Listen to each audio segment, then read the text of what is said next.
इस ऐतिहासिक सदन में इस ऐतिहासिक सभा के लिए एक ही नारा मुझे लगता है उचित है, वह है भारत माता की जय। मैं यहाँ पर कुछ क्षणों में, मुझे 10 मिनट दिए गए हैं, मैं लगभग स्टॉप वॉच लगा के 12 मिनट में अपने उद्बोधन को समाप्त करूँगा और उसमें मैं यहाँ पर उपस्थित गणमान्य महिलाओं को सर्वप्रथम प्रणाम करता हूँ, मेरी बहनों माताओं को प्रणाम करता हूँ। पूरे देश के अनेक अनेक छोरों से आई हैं, खास करके जनजाति छोरों से आई हैं। आप सबका नमन इस ऐतिहासिक सभागार में। मैं प्रफुल्लित हूँ कि आप लोग यहाँ पर आए और मैं साधुवाद देना चाहता हूँ ICPS को, प्राइड को और कुछ हद तक द वुमेन डेवलपमेंट कमीशन को कि आप लोगों ने इतने ऐतिहासिक सभा का यहाँ पर उद्बोधन किया। दोस्तों, मैं सावित्री जी का, विजया जी का और मेरे संसद में सहभागी मन्ना लाल जी का, जिन्होंने पेशा पे काफ़ी अच्छा अपना उद्बोधन दिया, तो मेरा जो समय घटा है उसमें मैं पेशा पे कम बात करूँगा। मैं एक ऐसे ज़िले से आता हूँ जो पूर्वांचल में है और पूर्वांचल में बहुत बड़े योद्धा मंगल पांडे तो थे, लेकिन पूर्वांचल में लक्ष्मीबाई जी का भी जन्म हुआ। लोग बोलते हैं पूर्वांचल की पनपी लक्ष्मीबाई झांसी की थी, नहीं, वो तो पूर्वांचल की बेटी थी। बरछी ढाल कृपाण कटारी उसकी वही सहेली थी। इस प्रकार का उद्बोधन जब हुआ था तो पूर्वांचल में जन्मी लक्ष्मीबाई के नेतृत्व ने पूरे देश में महिलाओं में जो एक शक्ति जगाई थी वो आज भी स्मरणीय है। और आज पूर्वांचल ही नहीं, पूरे देश में जो महिला शक्ति उजागर हो रही है, जिसके लिए आदरणीय प्रधानमंत्री जी को मैं साधुवाद देना चाहता हूँ, क्योंकि उन्होंने 33% रिजर्वेशन करवा के एक ऐतिहासिक निर्णय लिया है जो क्रांतिकारी होगा विकसित भारत के लिए। और इसी उपलक्ष्य में मैं 3 बातें आपके बीच में रखना चाहता हूँ। सर्वप्रथम, महिला 73rd अमेंडमेंट में महिलाओं का योगदान और उसकी महत्वता। दूसरा, जो पेशा के बारे में मेरे संसद के सहयोगी जी ने बात की, उस पर मैं कम बात करूंगा। और तीसरा, कुछ ऐसे उल्लेखनीय मेरे विचार हैं, जैसे आप जो कि महिलाएं यहाँ पर उपस्थित हैं, आज आप लोग ग्राम सभा की प्रतिनिधित्व कर रही हैं, कल को आप विधायक बने और आप सांसद बने, यही उम्मीद करने के लिए मैं कुछ आपके बीच में शब्द रखना चाहूँगा।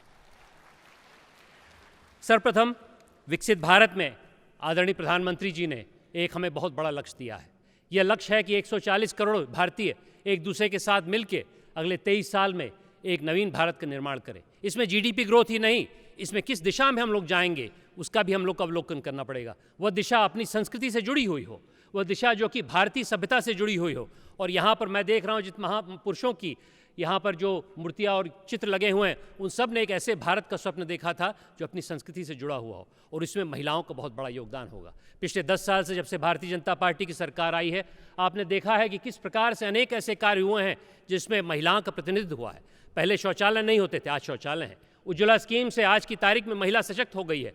अब आज की तारीख में जो टंकी बन रही है जल जीवन मिशन के तहत, उसमें सबसे प्रथम लाभ महिलाओं को होगा। महिला प्रधान नेतृत्व करके, वुमेन लेड डेवलपमेंट की भाषा करके प्रधानमंत्री जी ने महिलाओं को अबला नारी से सबला नारी में परिवर्तित किया है। आज की तारीख में देश को, महिला को नहीं उठाना, महिला देश को आगे ले जाएगी, यही आदरणीय प्रधानमंत्री जी का संकल्प है। और इसी नारे से मैं भी उत्प्रेरित हूँ और मुझे पूरा विश्वास है कि मेरे जिले में, देवरिया में और पूरे देश में इस बात का प्रचार होगा।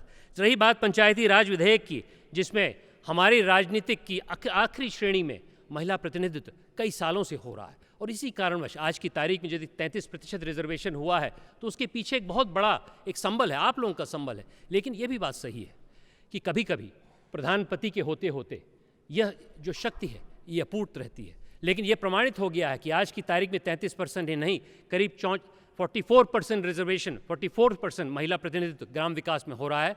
और ये भी सिद्ध हो गया है कि जब महिला दूसरी बार इलेक्ट होकर आती है तो जो पुरुष वर्ग, खास करके उत्तर प्रदेश और बिहार जैसे प्रांतों में हावी रहता है, वो धीरे धीरे पीछे हट जाता है। असली महिला प्रतिनिधित्व आगे आता है और उस महिला प्रतिनिधित्व में सांस्कृतिक ऊर्जा होती है। और इसी माध्यम से मैं दूसरे अपने बिंदु पे आता हूँ। पेशा में मैं बहुत ज़्यादा बात नहीं करूँगा, लेकिन एक विषय मैं आपके बीच में रखूँगा। पेशा जो कि ऐसे क्षेत्रों में आता है जहाँ पर कुछ हद तक हमारे आदिवासी क्षेत्र हैं, और ये बात पहले भी कही गई, मैं भी दोहराता हूँ कि आज 150वीं वर्षगांठ है बिरसा मुंडा की जन्म दिवस की। वो धरती आबा थे, उन्होंने सांस्कृतिक रूप से धरती की रक्षा करने की बात करी थी। जल जीवन जंगल की जो बात होती है वो आज की तारीख में हमारी आदिवासी क्षेत्र पूरे देश को सिखा रहे हैं और आज की तारीख में महिलाएं उसका नेतृत्व कर रही हैं। तो देश में जो एक पर्यावरण की हावी मार चल रही है उसमें आप लोगों का प्रतिनिधित्व और पेशा में जो चीज़ें हो रही हैं, जैसे कि अगर आप में आम सभा की बात होती है, आम सभा ग्राम सभा से ज़्यादा प्रभावशाली होता है, क्योंकि आम सभा में जो प्रतिनिधित्व करता है वो वहाँ के लोगों से चयनित होता है और वहाँ की सांस्कृतिक धरोहर को आगे ले जाता है। तो आम सभा से हम सब सीख रहे हैं। आज की तारीख में उत्तर प्रदेश में भी मैं अपने ज़िले में सबके प्रयास से काम कर रहा हूँ। तो आम सभा से हम लोग भी प्रेरित हैं, क्योंकि हम समझते हैं कि आम सभा में जो सांस्कृतिक उद्बोधन होता है उससे हम लोग बहुत आगे बढ़ सकते हैं, ये मेरा मानना है। और मैं समझता हूँ पेशा से जो एक तरह से लक्ष्य हम लोग का निकल रहा है उसमें कई चीज़ें हम लोग सीख सकते हैं। इसका मतलब ये नहीं कि आम सभा में और पेशा में सब चीज़ ठीक चल रही है। ये भी कुछ लोग त्रुटि करते हैं, कुछ लोग बोलते हैं इस बात के बारे में कि कभी कभी बड़ी जो सरकार की निधियां हैं उसमें ये अवरोधा हो पड़ता है। लेकिन मेरे हिसाब से यदि हम लोग उन आम सभाओं की जो सांस्कृतिक परिभाषा है, जो कि पर्यावरण को साथ लेके चलती है, जो धरती आपा ने कहा था, आदरणीय हमारी प्रेसिडेंट मुर्मू जी वो भी इस बात को बार बार दोहराती हैं कि कैसे हम लोग सांस्कृतिक रूप से अपने पर्यावरण को आके लेके चलें। इससे हम सबको सीख लेनी चाहिए। यही मैं पेशा के बारे में कहना चाहता हूँ। अंत में दोस्तों, महिलाओं, मेरी माताओं, बहनों, मैं 2-3 बिंदु आपके समक्ष रखना चाहता हूँ जो कि आपको अपने राजनीतिक जीवन में आगे ले जाने के कुछ सक्षम देगा। एक तो मेरा ये मानना है, और मैंने अपनी किताब अमृतकाल का भारत, उद्यमिता और भागीदारी से राष्ट्र निर्माण में कहा है, इसमें एक महिला का चैप्टर है, उसमें मैंने कहा है कि शक्ति कभी दी नहीं जाती है, शक्ति ली जाती है। महिलाओं को शक्ति लेनी पड़ेगी। और वह शक्ति कैसे लेंगे? वह शक्ति आप लोग बैलेट बॉक्स से लेंगे, आप लोग गणतांत्रिक ऊर्जा से लेंगे। वह शक्ति आपको दी जाएगी। और एक बहुत मेरी प्रिय कविता है, क्षमा शोभती उस भुजंग को जिसके पास गरल हो, उसे कहाँ जो दंतहीन विषरहित मेरी सरल हो। आज की तारीख में आप लोग दंतहीन विषय रहित सरल नहीं हैं। आज की तारीख में पिछले अगर आप 4 संसदीय चुनाव को देखें, आज की तारीख में महिला वोट पुरुष वोट से ज़्यादा है। और आज की तारीख में कोई भी सांसद, चाहे वो शशांक मणि हो या कोई भी सांसद हो, उसको महिला वोट की आवश्यकता है। तो आप लोग अपनी शक्ति का आभार करिए, ये प्रथम। दूसरा यह है कि महिला दीर्घकालीन विकास की बात करती हैं। यह वर्ल्ड बैंक की रिपोर्ट सिद्ध कर चुकी है कि यदि 100 रुपये आप पुरुष को देंगे तो 20 रुपये, मेरे पुरुष बंधु मुझसे नाराज़ मत हों, 20 रुपये पान बीड़ी तंबाकू में चला ही जाता है। आज की तारीख में 100 रुपये महिला को देंगी तो महिला बच्चे की पढ़ाई लिखाई पोषण में करती है। इसीलिए उनको मैंने अपनी किताब में बैलेंस शीट बिल्डर कहा है, पुरुष को प्रॉफिट एंड लॉस पीपल कहा है। तीसरा, जिसके बारे में ओम बिरला जी ने बात कर रखी है, उन्होंने बोला है कि महिला सशक्तिकरण में आर्थिक सशक्तिकरण बहुत आवश्यक है। उसके लिए SHG ग्रुप, FPO ग्रुप्स बनाए जा रहे हैं।